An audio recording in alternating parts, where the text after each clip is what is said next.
अस्सलामु अलैकुम वरहमतुल्लाहि वबरकातुहू। सूरतुल बकरा आयत नंबर 275। अऊज़ु बिल्लाहि मिनश शैतानिर रजीम। बिस्मिल्लाहिर रहमानिर रहीम।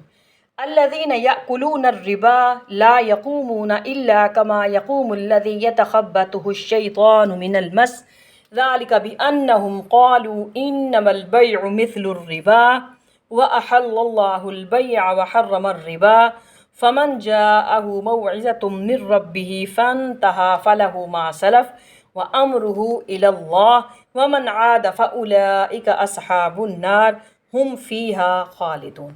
जो लोग सूद खाते हैं वो नहीं खड़े होते मगर उस शख्स की तरह जिसको शैतान ने छू कर मखबूतुल हवास बना दिया हो। इस वजह से वो कहते हैं बई भी तो सूद ही की तरह है, हालांकि अल्लाह ने बई को हलाल करार दिया है और रिबा को हराम करार दिया है। तो जिस शख्स के पास उसके रब की तरफ से ये नसीहत पहुंच गई और वो बाज आ गया तो जो कुछ पहले वो ले चुका वो उसका मामला है, उसका मामला अल्लाह के हवाले है।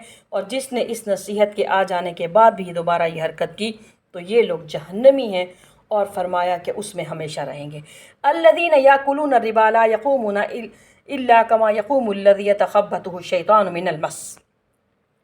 यहाँ आम तौर पर समझाया गया है कि क़यामत के दिन का नक्शा, क़यामत के दिन का नक्शा ये होगा।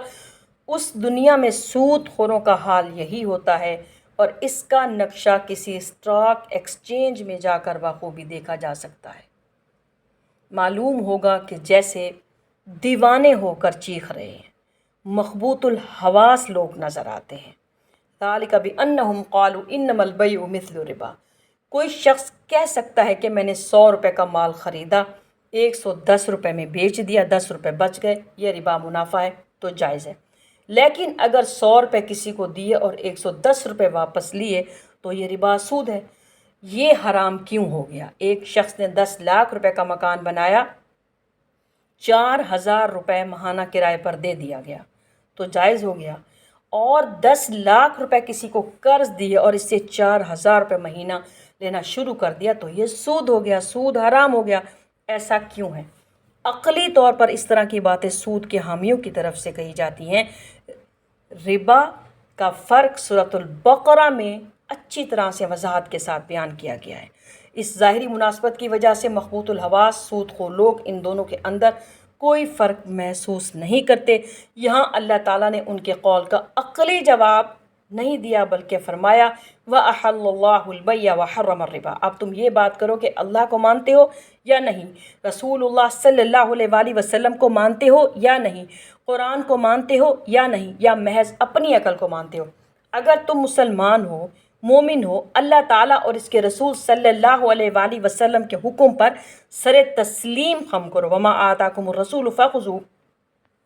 जो कुछ रसूलुल्लाह सल्लल्लाहु अलैहि वसल्लम तुम्हें दे उनसे ले लो। जिस चीज़ से वो तुम्हें रोक दें उससे रुक जाओ। वैसे मईशत के एतबार से इसमें एक फ़र्क वापस आता है कि जहाँ तक मकान का मामला है, फ़िक्स्ड कैपिटल 10 लाख रुपए के मकान में जो शख्स रह रहा है वो इससे क्या फ़ायदा उठाएगा?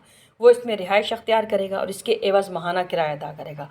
इसके बरअक्स अगर आपने 10 लाख रुपए किसी को नकद दे दिए हैं तो वो उन्हें किसी काम में लगाएगा। इसमें यह भी इम्कान है कि 10 लाख रुपए के 12 लाख या 15 लाख बन जाए और ये भी कि 8 लाख रह जाए। चुनांचे इस सूरत में अगर आपने पहले से तयशुदा फ़िक्स मुनाफा वसूल किया तो यह हराम हो जाएगा।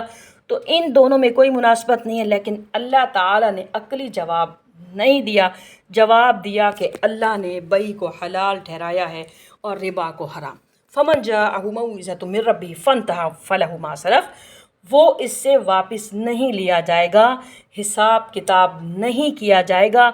तुम इतना सूद खा चुके हो, वापस करो। लेकिन इसका ये मतलब नहीं है कि इस पर कोई कुछ गुनाह नहीं होगा। व अम्रुहु इलल्लाह। अल्लाह ताला चाहेगा तो माफ़ कर देगा और चाहेगा तो पिछले सूद पर भी वो सज़ा दे सकता है। अल्लाह ताला हम सब को सूद लेने से, देने से महफूज रखे। आमीन या रब्बल आलमीन।